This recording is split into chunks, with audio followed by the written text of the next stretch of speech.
Liz, good morning. How are you? Did you get the wedding invitation yet? It's way too early for this kind of nonsense. Seriously, what the hell is wrong with you, Amanda? Why would you think sending me a wedding invitation was even remotely appropriate? What do you mean, why? It's a wedding invitation. That's kind of the whole point, inviting you to my wedding, duh. I can see what it is. I'm asking why you thought I'd want to receive one. Have you actually lost your mind? What? No. Come on, it's totally normal to invite your bestie to your wedding. We've been friends since middle school, remember? Right.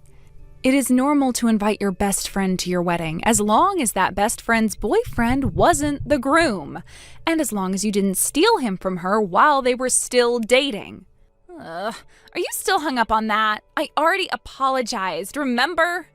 It was ages ago. Time to move on, don't you think? Are you seriously asking me to just get over it? I was with Dave for 4 years, Amanda. We were already talking about our wedding. And then out of nowhere, you show up, announce you're 2 months pregnant with his baby, and tell me to let him go? Then barely a month after we break up, you send me a wedding invitation? What kind of twisted logic do you live by? Well, I mean, the pregnancy kind of changed things, you know?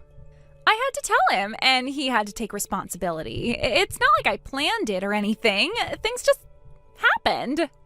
Honestly, I don't care anymore if you two get married or crash and burn, but don't fool yourself into thinking I've forgiven you. I hate you, deep down, with everything I have. So do me a favor, don't send me garbage like this invitation. You don't invite the groom's ex-girlfriend to the wedding you ruined her chance at. Stop involving me in your mess. Jeez, don't be so harsh. I know things got a little messy, but you're still my friend, aren't you? I want you to be there on my big day. I want you to see it and celebrate with me. Please, Liz. Yeah, no, you just want me there so you can rub it in. You want to watch me squirm from the front row while you parade around in a designer dress, clutching the man who was mine. You want that smug little satisfaction. Don't act like I don't know how you operate. I've known you for over a decade. I know you. Okay, fine. Maybe I do want to show off a little. Is that so bad? I mean, come on. Do you know how much I'm spending on this wedding? $60,000. I had to get married before my body started going downhill, so I didn't have a ton of time, but I still made it gorgeous. Dave told me I could spend whatever I wanted, so I did. We're talking a full glam wedding. Lights, fireworks, gourmet, everything. I'm gonna look like royalty, and I want you to see it. To sit there and marinate in regret. Your taste is disgusting, and your personality even worse. Aw, come on, be honest. It's a little satisfying, right? I mean, back in school, it was always you getting the attention. You were the one guys chased. No one looked twice at me. But guess who ended up on top? Guess who gets the happy ending? This isn't a fairy tale. You destroyed a relationship and latched onto the wreckage. Or maybe I was just smarter. You had him for 4 years and still didn't lock him down. Me, I swoop in, get the ring, get the baby, get the dress. Looks like brains beat beauty after all, huh? Sorry, not sorry, Liz. You are vile. Well, I'm just saying. You could have been the one marrying Dave, but now I am, and I'm having his child. Oops. So, the least I could do is let you see what you're missing, right? I'll even give you front row seats. You think I'd show up to that circus? Dream on. I'll be returning the RSVP with a firm decline. Enjoy your little fairy tale, and don't you ever contact me again. Aw, lame. You're no fun, but whatever. I'll send you the wedding photos later anyway. Bye, Liz. Enjoy your single life. I'll be off living happily ever after.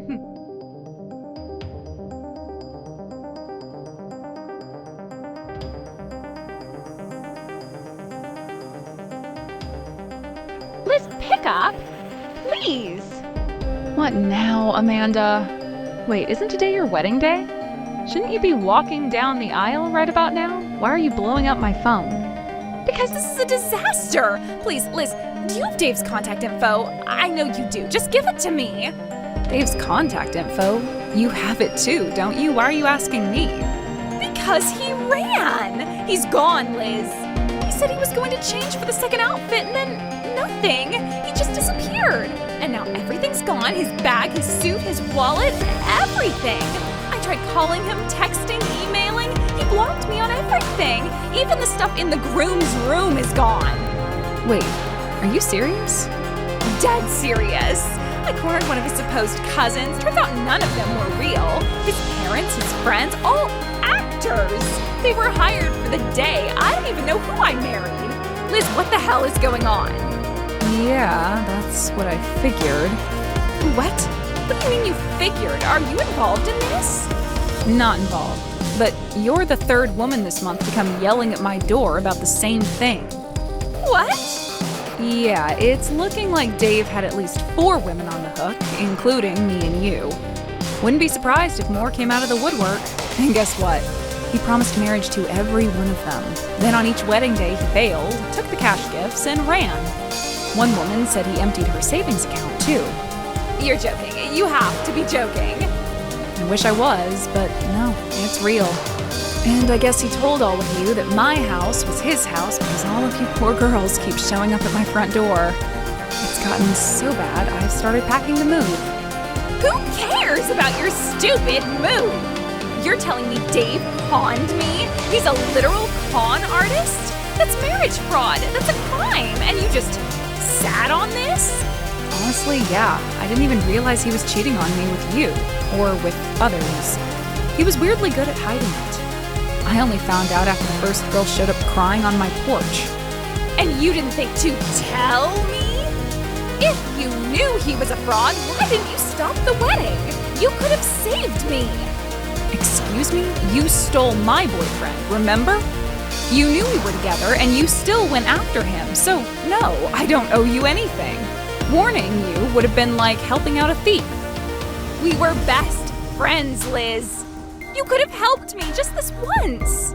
No, we were best friends until you slept with my boyfriend and got pregnant. After that, you became someone I didn't know a damn thing to. But hey, credit where it's due. Because you took him off my hands, I got to dodge a huge financial disaster. So, thanks for that. Really, saved me a fortune. If you're so grateful, then why didn't you say something before I got this far? Do you have any idea what today was supposed to mean for me? The venue's in chaos, the guests are panicking, the groom is gone. I have to refund the gifts, but there aren't any. And guess who paid for everything? Me. I'm stuck with the $60,000 bill. And that's my problem how? It's not my wedding, not my groom. I didn't scam you. Dave did. He's your ex. That makes this your mess too. You owe me, Liz. You can pay the $60,000. You can pay it back with the money you didn't lose thanks to me. What kind of backwards, desperate logic is that? I was never married to the guy. I didn't sign a contract or plan a ceremony or send out invites. I was just another name on his little rotation. You want me to pay your wedding debt because I dated him once? What is that, emotional taxation? You knew what he was. You could have stopped this. You could have told me and saved my future. No, this whole thing wouldn't have even happened if you hadn't been dating him in the first place. If you had seen through him sooner, none of us would have been dragged into this. Amanda, let me break this down for you. You slept with my boyfriend. You got pregnant by him. Then you planned a wedding with him behind my back. And now that it all blew up in your face, you're blaming me? Yes, because I don't know what to do. I have a baby, Liz. It's his. What do I do now? He's gone. I can't raise a kid by myself. Then talk to your family. Find a lawyer, file a police report. He's clearly done this before. Maybe they'll catch him this time. It's going to be hard, but you're not the first woman to raise a kid alone. You'll survive. I can't. I don't even know where to start. Just please, Liz, don't hang up. Don't leave me alone right now. I have nothing. Please help me. I'm sorry, but this is the part where you have to face what you did too. You betrayed me, and Dave betrayed you. That's not a coincidence. That's the cost of trusting someone who lies and becoming one yourself. I wish you luck, I really do. But I can't be the person to save you. Liz, please. Goodbye, Amanda.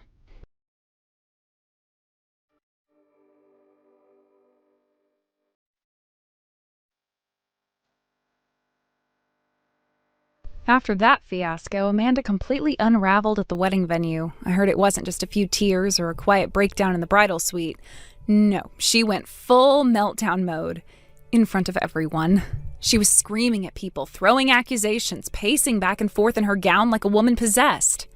The guests didn't know where to look. Some just stared in disbelief, while others tried to pretend they were suddenly very interested in their champagne glasses.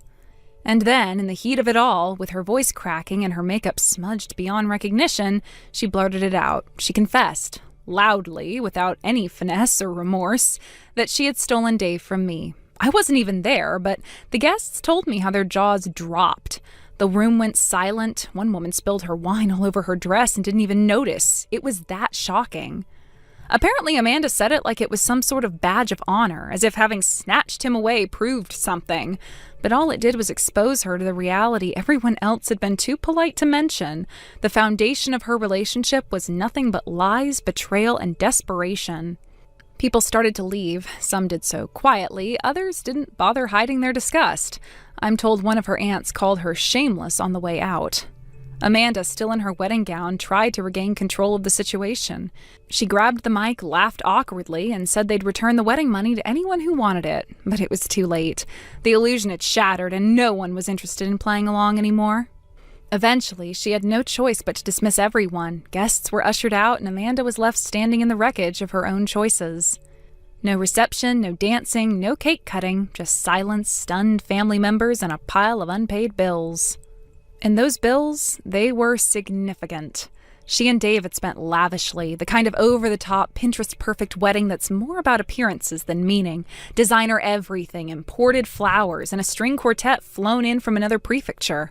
A production. And now, without guests or goodwill, that dream had become a financial noose.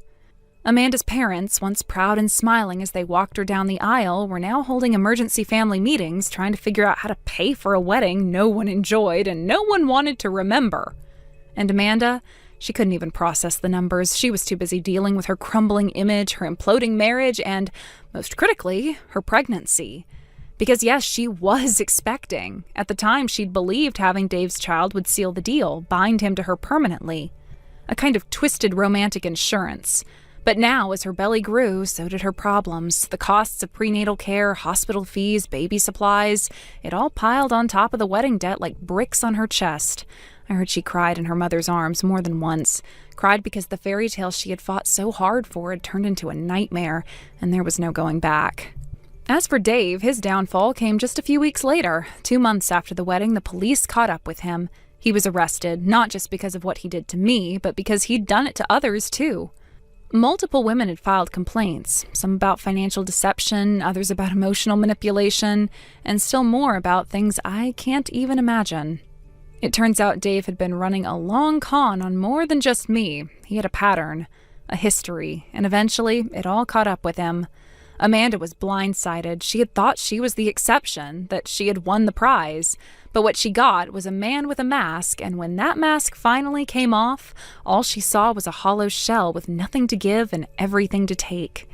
Their relationship devolved into a bitter legal war. Amanda filed for separation, tried to sue him for damages, and even fought to have his name removed from the child's birth certificate. Dave, of course, didn't go down quietly. He dragged her through countersuits, blamed her for manipulating him, painted himself as the victim. From what I heard, they both came out of the court proceedings looking like ghosts. The sparkle was gone, the smugness, the pride. They had consumed each other in that toxic spiral, and all that was left was the ash. Ironically, I got the smallest but sweetest slice of justice. A few weeks after his arrest, I received a small bank transfer labeled as compensation, just enough to cover the cost of my move to a new apartment. Nothing flashy, but symbolic. It felt like the universe quietly tipping its hat to me, acknowledging the mess I had endured and giving me a clean slate. Moving wasn't easy. I had to leave behind the neighborhood I loved, the coffee shop where I knew everyone by name, the park I used to walk through with Dave when I still believed he was someone worth loving. But packing those boxes, I realized I wasn't just moving physically. I was moving on emotionally, and that, more than anything, was liberating. Now, with some distance and clarity, I can see everything for what it was. I wasn't a fool. I was someone who wanted to believe in love, someone who gave her heart to a man who didn't deserve it. I was betrayed, but I came out of it stronger, smarter, and oddly enough, more hopeful. Because if nothing else, this whole ordeal showed me exactly what I don't want in a relationship. I don't want to be lied to. I don't want drama disguised as passion. I don't want someone who sees love as a game or a transaction. I want honesty, stability, peace. And Amanda, well, I don't envy her. She has a child on the way, and she's doing it without a supportive partner or a stable foundation. I heard she moved back in with her parents, that she's been keeping a low profile, trying to avoid the stares and whispers that follow her around town. I imagine the shame still clings to her like the train of her wedding dress. But I don't hate her anymore. I used to fantasize about yelling at her, making her feel the pain she caused me, but now I just feel nothing.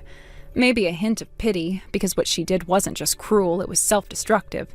She hurt me, yes, but she also wrecked herself in the process. That's not power, that's desperation.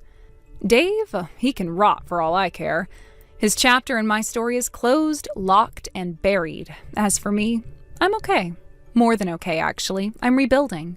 Reclaiming who I was before all of this happened. Surrounding myself with people who actually care about me. Laughing again, trusting again.